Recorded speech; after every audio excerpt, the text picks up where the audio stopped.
My name is Dr. Kristen Lyerly. I am a first-generation college student from Kaukauna, just up Highway 41. My sister went to school here. She's here with us today. My son Lindsay is here as well. He represents Gen Z. So we're all here, but mostly I'm here because I'm an obstetrician gynecologist, and I am profoundly concerned about the impact of these Medicaid cuts, I know, on my patients. Because my patients are moms and babies. And you may not know this, but 40% of the births in this country are to women who are on Medicaid. And in rural areas, it's 50%. And Ron Johnson and Donald Trump have sold out our moms and our babies for tax cuts for the wealthy. And this is the same Ron Johnson's home that we're in right now. This is the same Ron Johnson that when the bill first came out, do you remember what he said?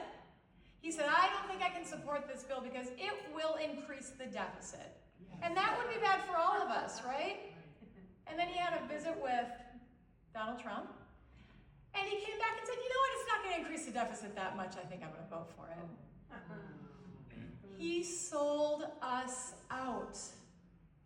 And that's just my patients. But think about all of the other people you know who depend on Medicaid, who need Medicaid for their health care.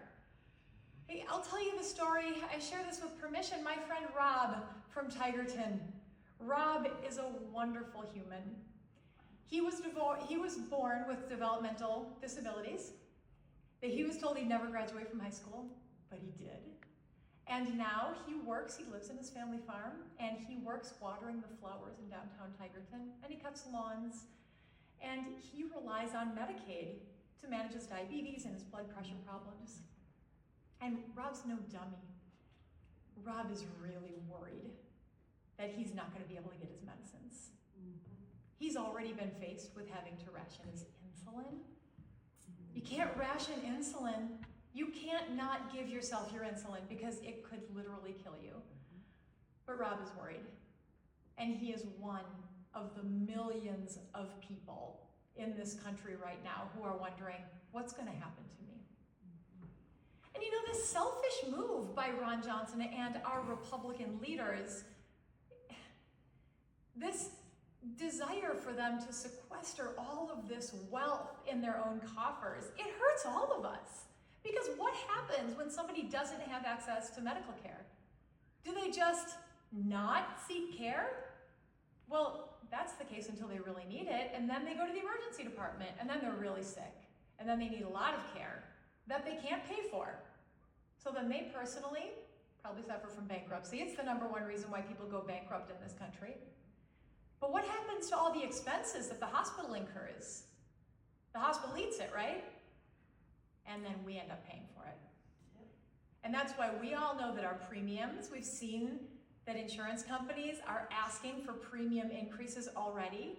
The Republicans thought they were going to be super smart by not enacting some of these changes until after the midterms.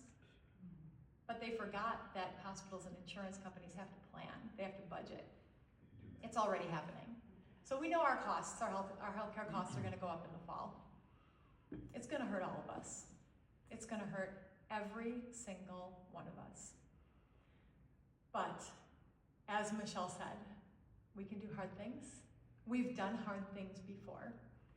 And it may feel overwhelming right now when we see what's happening in Washington, D.C. And every day it's something new, isn't it? Yeah, sometimes I feel like Donald Trump's just hitting me over the head with firing the head of the IRS today. And remember, he was the father of IVF? But where did that go? The people who were suffering from infertility, and now they're not going to get anything because it's just disappeared?